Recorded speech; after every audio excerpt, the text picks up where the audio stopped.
So this is cracked, and that's going to be easy enough to fix. I'll get some glue shot in there with my handy dandy syringe, and I was getting set up to do that when I realized that this is also loose. I'll hold it steady. So that needs to come up before we fix this.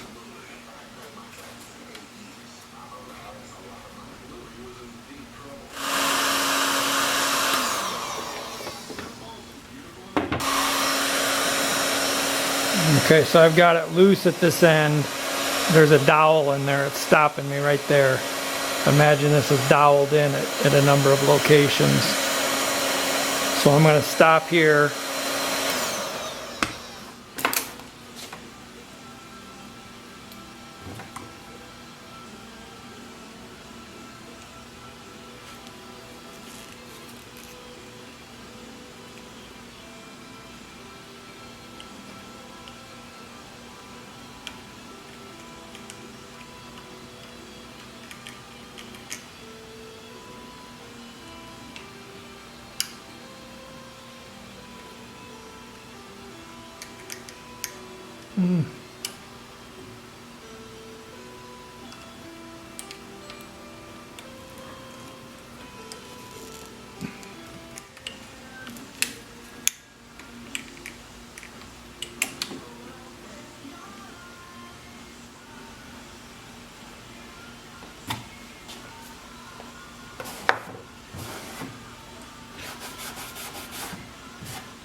Clamp this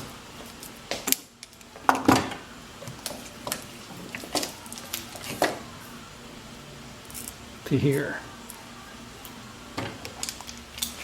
So by doing this, we're going to raise this up to the level it needs to be at.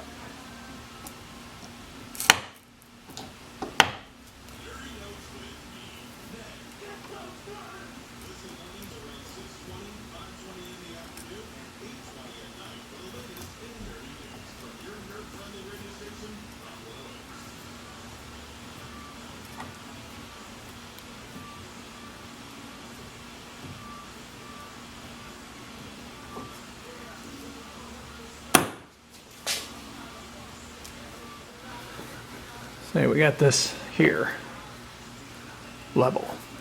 Now we're going to clamp this down. Got our joint pretty smooth there. There's a slight edge right there, but it's flush on the bottom. So we'll see what it looks like when it's dry. The joint feels pretty good in here. It's still flush on the bottom. I think I could probably apply more pressure here. I'm just not sure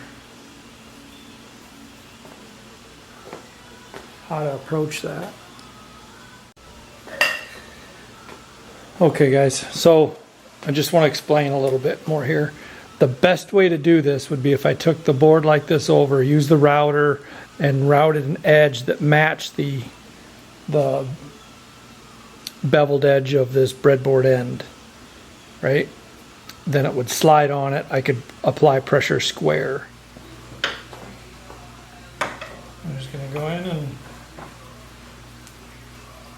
remove these wood screws.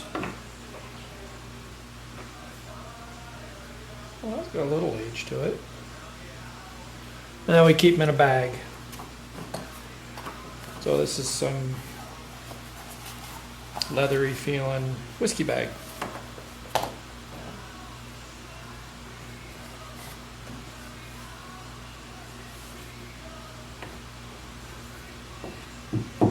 Yeah, that's loose enough. This doesn't slide real well in and out, so I'll probably at least try to detach this so I can at least wax it or see if there's something that needs to be fixed or glued or something. You know, we can wax these runners in here. But that'll be stuff we have to determine as we're going. There. Now this can only go on one way in case we lost all those numbers.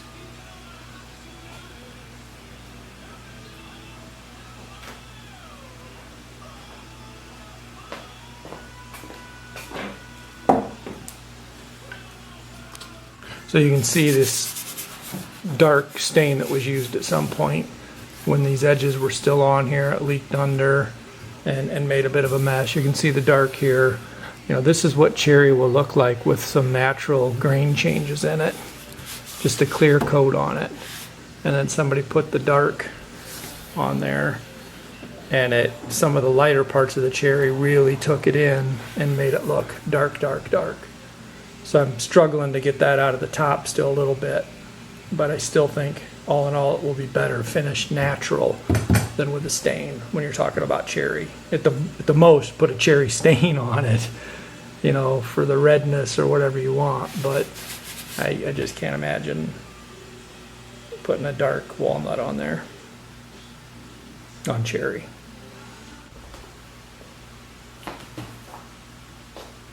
We're going to use citrus strip. It's a good one to use inside.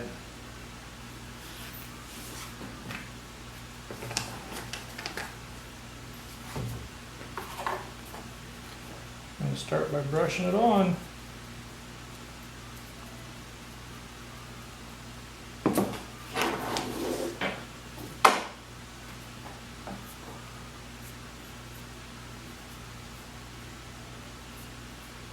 The underside doesn't have to be perfect when I strip it. It would be great if I could get, you know, a lot of that stain off.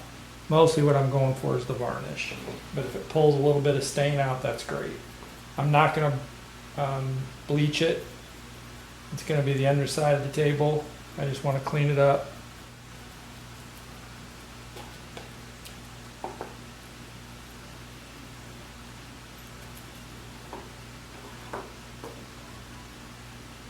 Alright, I'm going to do those legs. I scrub that up. Now I'm going to go through and just scrape off the excess using a plastic scraper. Even though it's the underside of the table,